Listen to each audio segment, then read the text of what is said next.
doesn't love dragons?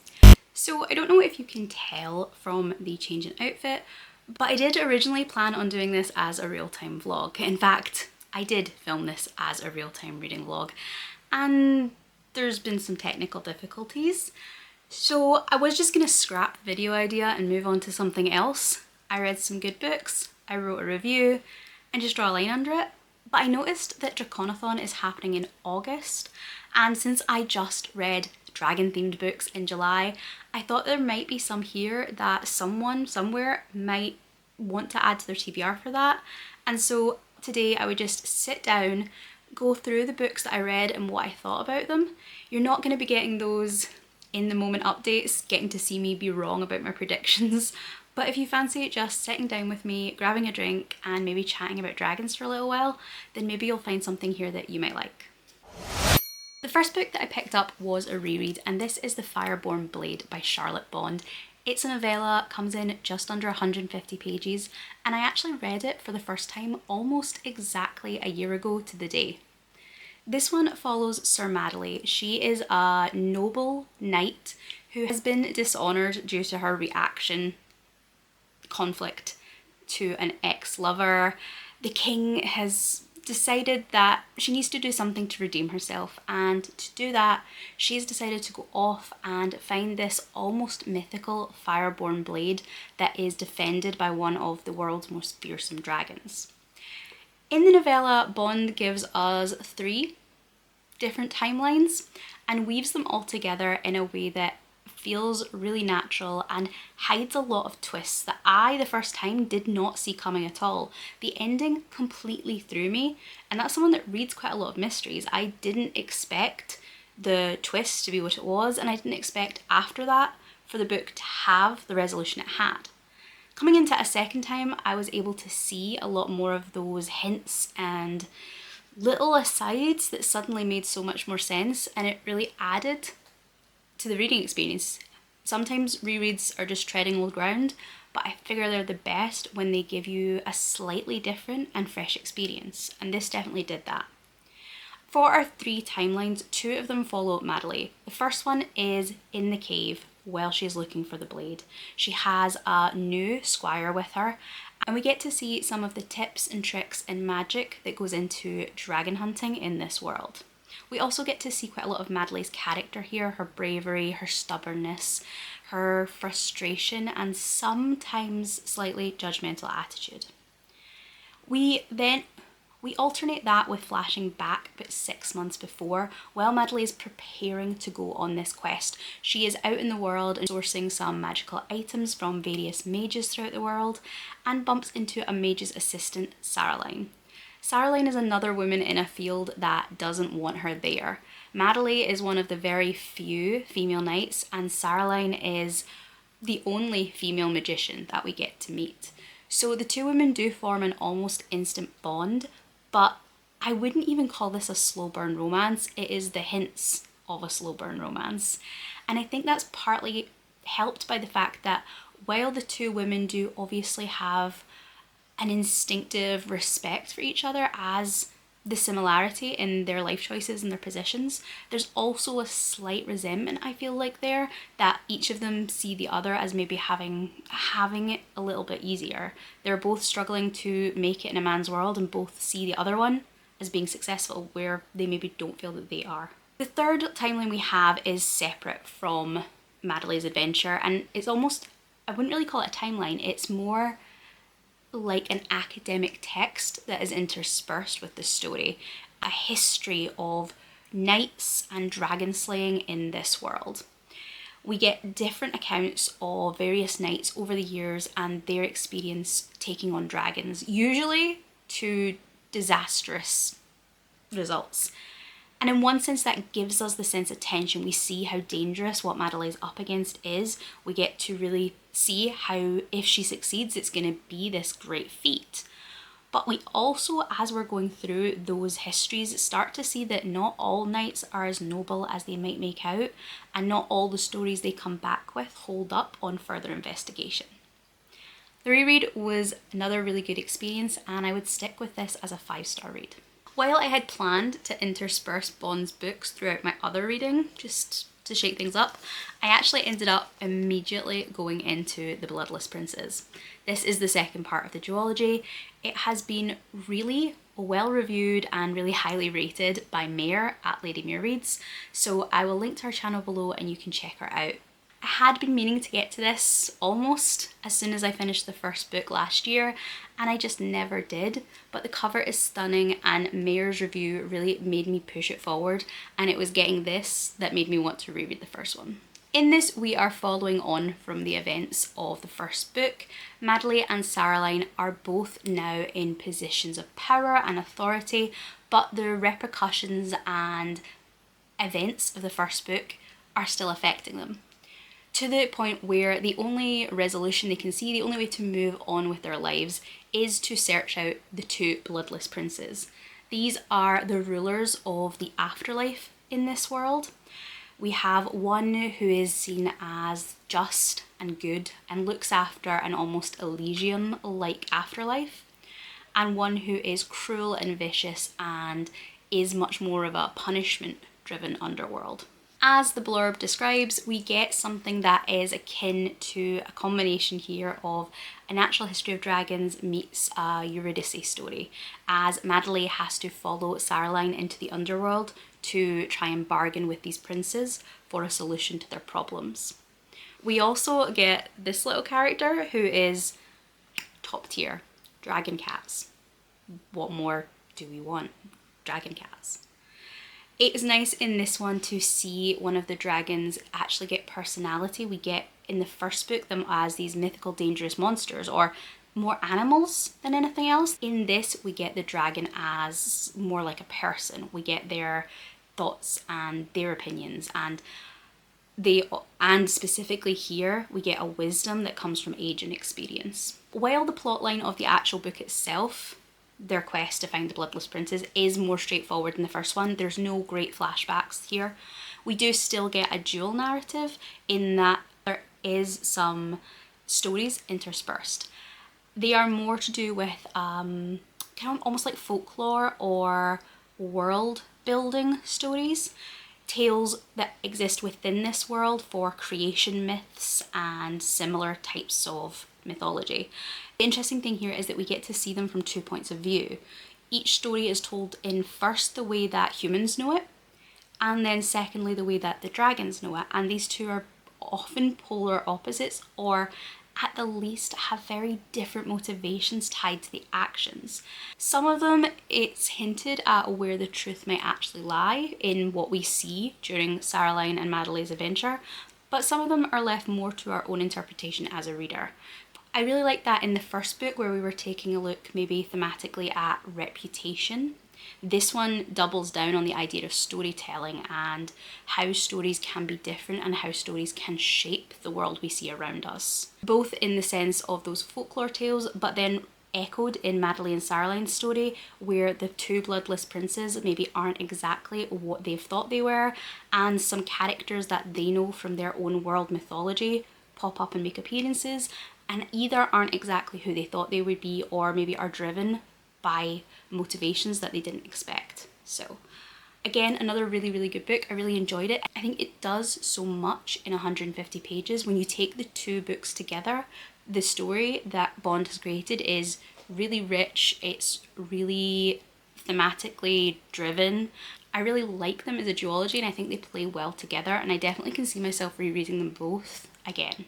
So this was another 5-star. Then I moved on from the noble and wise, dignified dragons that we see in the Bloodless Princes to something petty and bitter and kind of honestly quite bitchy. And I read The Dragon Has Some Complaints by John Wiswell. John Wiswell is an author that I have read from before. I've read both his full-length novels but none of his short stories yet. So I started out with his debut, which was Someone You Can Build a Nest In. It was a sapphic, cozy, body horror, eldritch monster story following the monster Shushenin and her quest to find a place in the world, really, while eating people's faces. Then I read Wearing the Lion, taking a look at the Hercules myth, but from the point of view of critiquing toxic masculinity and looking at specifically the relationship between Hercules and Hera, and some of the monsters that Hercules comes across, the idea of these labours where he slays various monsters, and maybe how it could have been done differently. Maybe we don't need to slay everything, maybe we can talk. I thought that would be the one for me, I really did, because it's got that mythology angle, but I do think I preferred the first book, although I did see a lot of really interesting stuff thematically in Wearing the Lion. So I came into this book with really, really high expectations, that needs to be clear. It was a really high contender for my most anticipated book of the month vlog that I've been doing, but I decided to read it in with my dragons, so that's why we're talking about it here. And honestly, I did struggle. I did. The first 10% were slow going. I didn't really vibe the writing style, the voice of, I'm gonna call it Garodic. I don't know if that's how you're meant to pronounce it, but the dragon, that's how I'm gonna pronounce his name. I just wasn't vibing with it, and I told myself I just needed to push through, get to a decent amount, and if I DNF'd it, I DNF'd it. But it did win me over. It just was quite hard getting there. We are following Garodic, the dragon. He has in the past been a ridden dragon as they're trying to repel another human invading country. Garodic has been injured in battle. He originally had 4 heads and he now only has 3, and each of them has different opinions on everything. He also has an injured leg and an injured wing, can't really fly, can't really walk brilliantly. He doesn't remember the details of what happens, he just knows it was the human's fault, and he's really bitter about that. The other dragons that are out in the wild resent him, and they've been kind of ostracizing him.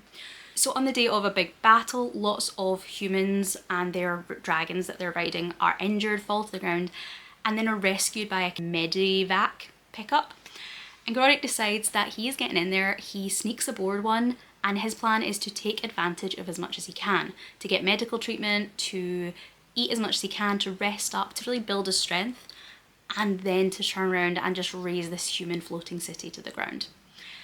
Of course, that isn't what happens. When he gets there, he is given to a new dragon rider, Rania, who hasn't been able to get a dragon of her own up to this point because she is an immigrant from this country that they are at war against. And so she's distrusted and disliked, but she is eternally optimistic and really driven and ambitious.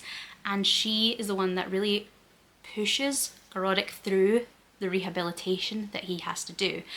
And I wasn't expecting that as the story. Honestly, I knew we were going to maybe be playing about with those dragon rider tropes, but what this book surprised me with was how much it does and how much it gives to PTSD, to war wounds, injuries, to medical trauma, to rehabilitation, both physically, emotionally, and mentally, and to the struggle not only to rebuild yourself after a physical injury, but to do that when maybe your memory can't be trusted, isn't as solid as you would like, having to take gambles on people. I really loved that Garodic as a character is bitter, is petty for a chunk of the book. He dislikes most of the people around him or doesn't understand most of the people around him, and I like that he's unrepentantly like that. We don't have to have him have a realization that, you know, he loves everyone and that he's going to make noble sacrifices for noble causes. He's allowed to maintain that resentment and come around on certain people, but he doesn't have a full 180 flip. And I really liked that we weren't doing this noble soldier boldly re-going into danger because they've seen, you know, the betterment of the world or something. I liked that we were allowing Garodic to be quite self-centered and snappish for a lot of the book.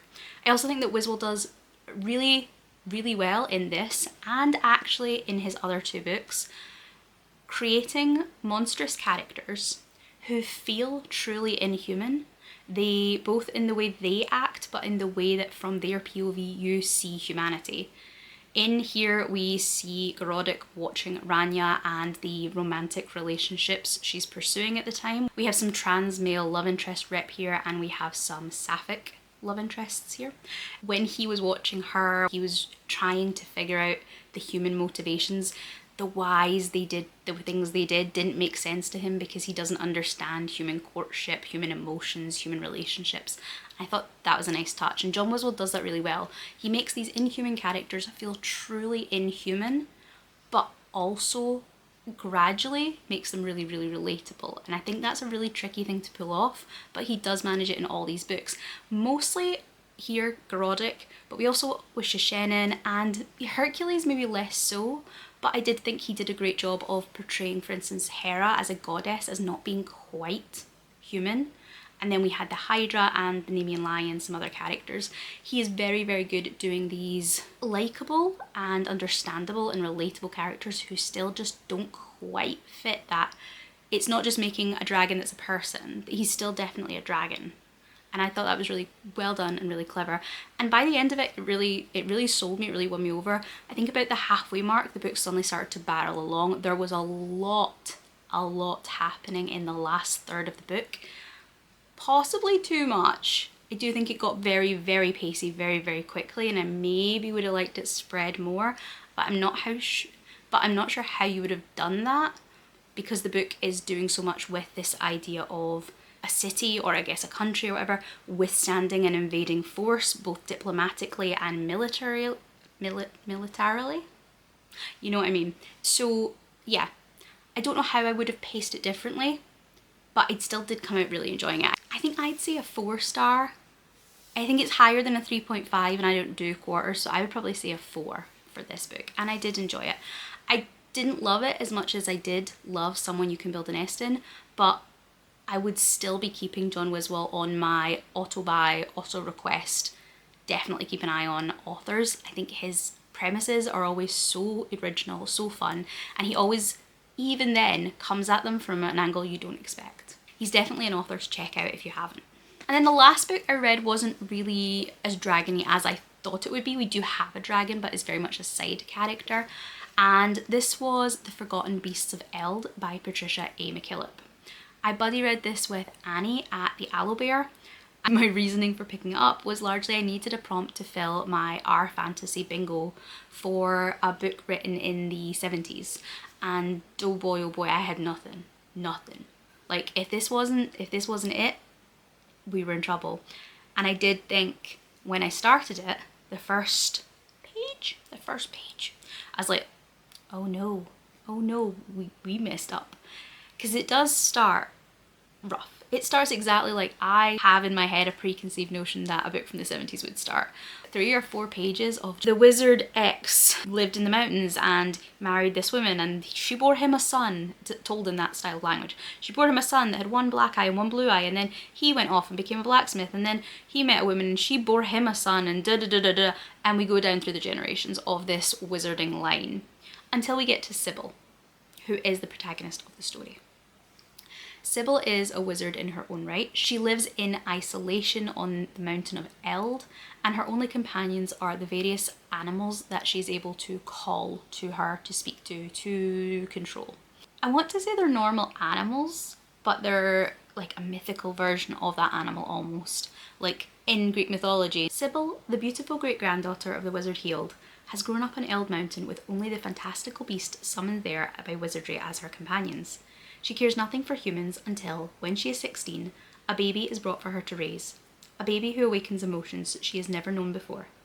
But the baby is Tamlorn, the only son of King Dreed, and, inevitably, Sybil becomes engaged in the human world of love, war, and revenge, and only her beasts can save her from the ultimate destruction.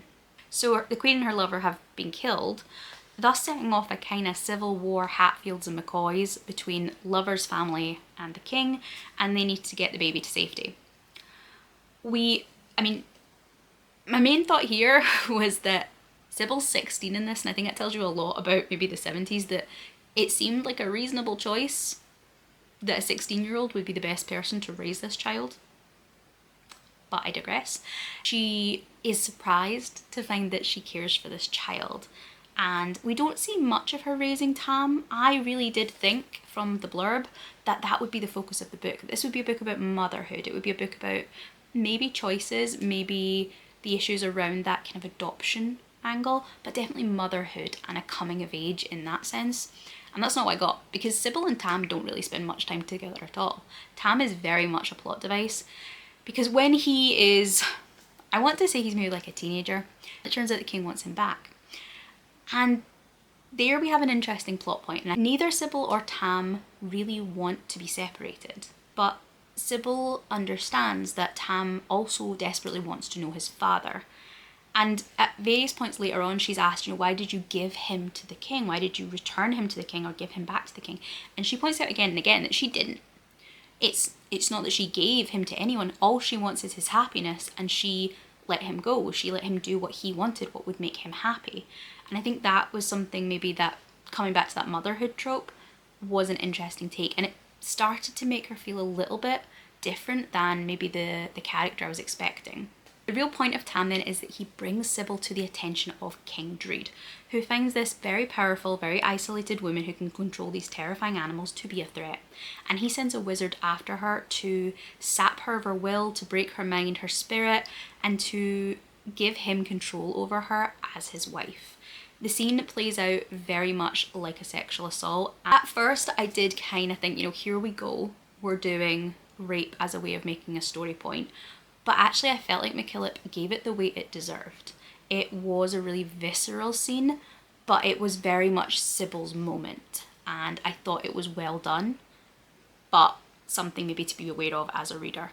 That then leads Sybil into a plot line where she wants revenge. She teams up with Corin and his family, and she wants nothing more than to avenge herself on the king. It's interesting, again, that kind of the gender dynamic we have here and things I wasn't expecting from a book from the 70s, where as Corin falls in love with her, upon later this what Druid has done being revealed to him, he says something along the lines of, you should have told me, I would have defended your honour, I would have torn him apart with my bare hands. It's all very masculine and very dramatic. And Sybil says, yeah, but see, the thing is, I don't want that. I don't want you to avenge me, I want to do it myself. And I want the revenge that I want. I don't want the revenge you would have given me. I want it to be the thing that I want, and I want him to suffer. I want it to be drawn out, and I want to know that I was responsible for it. And in that second half of the book, we start to see the things that Sybil is willing to do to get there. And we see her and Corin grow apart. We see the sacrifices she makes. And she goes from a character that at the beginning is described as icy and cold and detached to someone who is ready to burn the world down around her. I love the arc that Sybil goes on in about 200 pages. It's a really, really interesting take. I did say when I was talking to Annie about this book, and I think she agreed, that I was surprised it's as short as it is. I think I would have liked it to be a little bit longer. In that finale resolution area, I do feel like we suddenly just kind of went, it's fine because it's fine, without ever really exploring that. We have Tam set up at the beginning as being so much a part of Sybil's life, so influential, and despite all the things, and although she does at various points consider how she's maybe putting herself in a position against him as she goes after someone he's come to love, his father, we never really get to see them in the aftermath of it or see how it did affect their relationship. Similarly, Sybil and Corin go through it and have moments of real distrust and real disagreement, and again it just by the end resolves because it resolves. We never get to see them either individually or as a couple do the work to get back to where they are by the end of the book. We don't see that journey, it just happens, and I was a little bit disappointed in that. I would have liked to have seen more, but I think maybe that's a modern reader's look at things. I think if this was a modern book, I said to Annie that I could easily see this being 500 pages. I could easily see it being written up to something on the level of Game of Thrones, giving us more POVs, giving us more of that kind of inner city conflict that we hear about that Sybil doesn't see. There's a rich world going on behind the scenes of the story that we never really get to know about. It's told to us in some ways, people telling Sybil the story, and we interpret it through some of the things that she sees or some of the things that people mention, and it does feel like there is a rich backstory there, we just don't get it in text. And I think a more and I think a more modern novel would give us that. Whether that would work or not, I don't know. It does give you the sense of Sybil's isolation, that we don't really delve away from her into the greater politics. We stick to what's directly relevant to her. But it just did feel sometimes like things happened a little bit more easily than I was expecting. It was a really worthwhile read though. I think enjoyment wise, at the time, I would have said it was maybe a 3.5. But the more I sat down and thought about it and thought about all the things it did and the character that we got from Sybil, someone who I was expecting to be painted almost in a He-Man sorceress type way. I was thinking that she would be very black and white, very one-dimensional in her desire for revenge. That would be frowned upon by the narrative voice, and that ultimately she would be redeemed by the love of a good man, seeing the error of her ways. And I really loved that unrepentantly she wasn't. So, like I said, in the moment, I came to a slightly lower rating than on reflection I would maybe say the book deserves. I did higher because of all the interesting things it does, even if there were points where that pacing just really killed it at the beginning. So I'm really glad I read this one. I think it fit perfectly for the prompt I needed it to. I'm really glad it did because I had nothing else.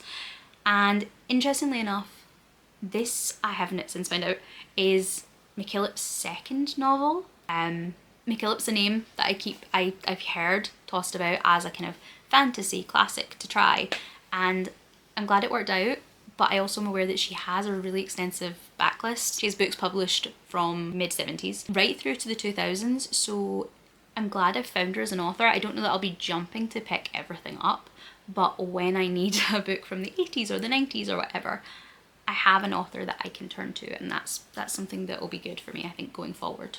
I do feel like I've been talking very fast, so sorry, but I just wanted to, while they were still in my head, make this video since I lost all of the kind of in-progress footage.